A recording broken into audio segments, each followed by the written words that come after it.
and it's sort of mixed emotions really down in Ducati. They don't really know what to do. The trust was not the same than the beginning, and at the end the trust it's important.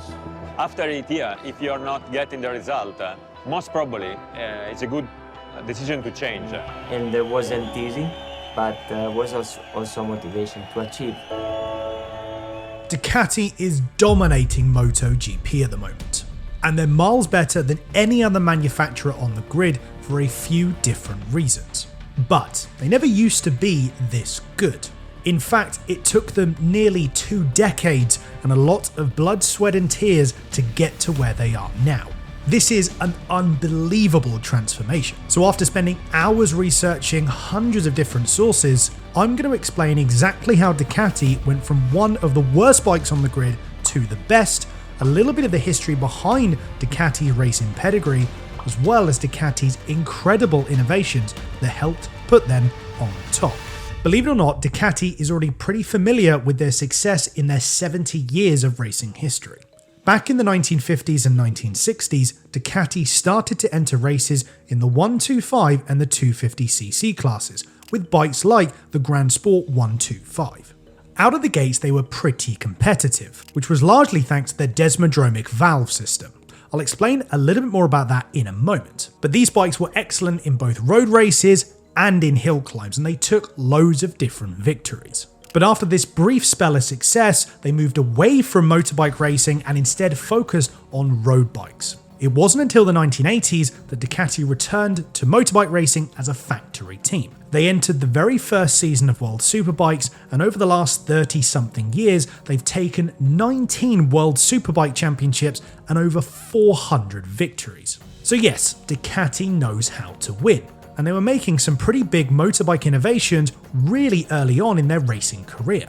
Take the desmodromic valve system I mentioned earlier. It's arguably one of the best innovations Ducati ever invested in. For a little bit more context, let me explain how a conventional 4-stroke engine works first.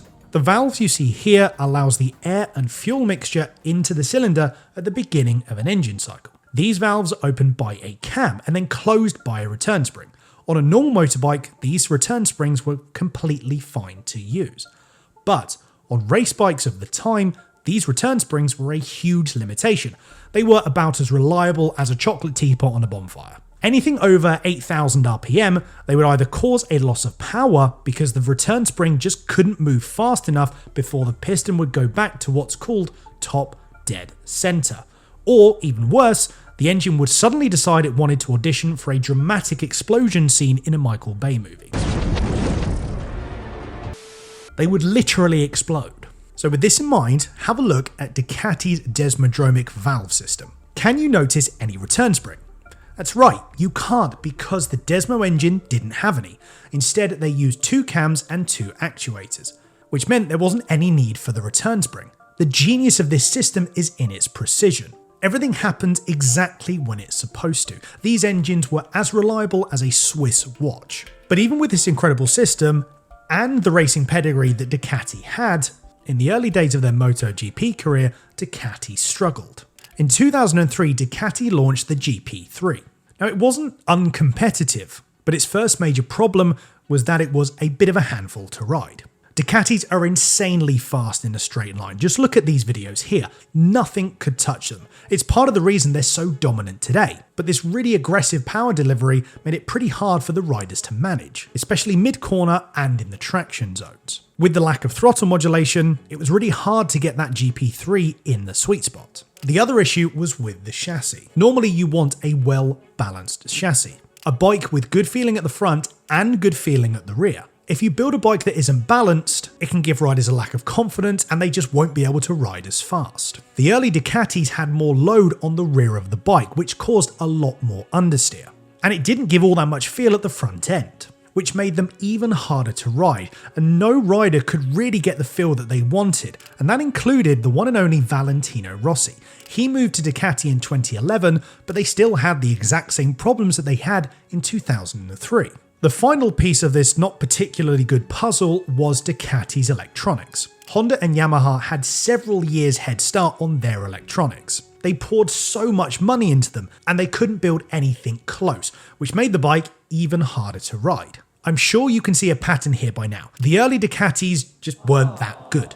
Today's video is sponsored by Aura, and it's a pretty important time to be talking about them, because hackers may have stolen the social security number of every American. Over 2.9 billion records were leaked from National Public Data, a service used by employers and investigators for background checks. These records include full names, email addresses, social security numbers, and more, and hackers have reportedly released this information for free online. If you're not already protecting your personal information, this should be a serious wake-up call. Aura monitors the dark web for your data, alerts you if someone tries to access your accounts, and provides up to $5 million in identity theft insurance. And they also provide a bunch of other features to keep you safe online, all inside one app. You can go to my link, aura.com/AbsoluteDan, to try 14 days for free. That will be enough time for Aura to find out if any of your information has been leaked online. National Public Data likely won't help you, so it's time to protect yourself now. Alright, back to the video. So in between all of the problems that Ducati had in the early days, there was one rider that managed to ride around every single one of their problems, which actually hurt Ducati's development even more. In 2007, Casey Stoner joined the Ducati team, and he managed to put in one of the most dominant performances in MotoGP history. How come? Well, Casey came from dirt track racing. It's all about sliding the bike, throttle management, and balance. Remember what I explained earlier about how the poor balance of the early Ducatis? Well, Casey's dirt track riding experience was perfectly suited for it. He somehow knew where the grip was and how much sliding he could get away with. It was almost inhuman talent to a certain degree. A lot of riders also said that Casey was able to figure out what he needed to do instantly. Everybody knows Casey's got a big talent. He was perfect all season. Casey's just a phenomenal talent. Let me give you some of the mind-boggling facts from Casey Stoner's 2007 season. He managed 10 wins out of 18 races, and he finished on the podium 14 times. He took 5 pole positions and set several lap records. When the 2000 season was over, he finished 125 points ahead of Dani Pedrosa, making it one of the largest winning margins in MotoGP history at the time. All on a bike that wasn't very good. The next closest Ducati was in 7th place with less than half the points. But all of this dominance was short-lived. Casey Stoner left to race for Honda in 2011. And between Ducati's last win at Phillip Island in 2010 and August of 2016, there were over 100 races, and they didn't manage a single win. So Ducati needed to do something different and fast. It makes sense, doesn't it? When you only have one rider that can ride your bike, you're not destined to be at the top for very long. After a string of pretty bad years, in 2014, Ducati secured a new boss for their MotoGP team. This chap here, Gigi Dall'Igna. Gigi was involved in World Superbikes and MotoGP for nearly 2 decades by this point. He was a very talented individual, and it didn't take him long for him to start making changes. He did a few things different from almost everyone else at the time. A big difference is that he innovated constantly. When you're miles behind the competition, what have you got to lose? He was also really persistent with these changes. Gigi thought about MotoGP more like Formula 1, never settling for what was already there. And this actually led to Gigi developing a direction for the team. The Ducati was still incredibly fast in a straight line, so the direction was to make the handling better to match the speed. The other major change that Gigi did for Ducati was listen to all of the riders. Remember, Casey was the only one who could ride the old Ducatis, and it showed in the results. The modern bikes gave everyone a possibility to win. It was a much more well-rounded package. So what exactly did Gigi Dall'Igna and Ducati develop? Well, quite a lot. The first problem they fixed was the wheeling issue. Ask any rider and they'll say the same thing. Wheeling is bad. It stops riders using as much throttle, which costs them time. With this in mind, look at the Ducati GP14 versus the GP15 from a year later. You'll see winglets start to appear on the front of the bike. The MotoGP bikes at the time had more power than ever. The winglets helped push the front of the bike into the ground. It reduced the amount of wheelie the bikes generated, which made them faster. Gigi and Ducati took this a lot further over the years, and Ducati now has the best aero on the grid.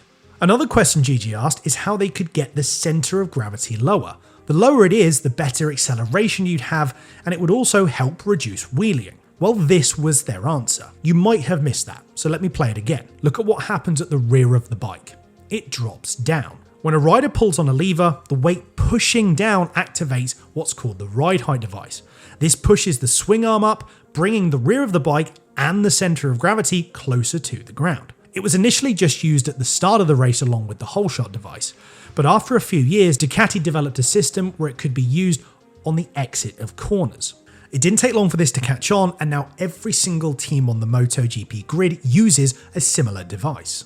It wasn't just mechanical innovations they excelled in either. Gigi helped to create arguably the best electronic system on the grid. In 2014, MotoGP introduced a spec ECU to help level the playing field and keep costs down.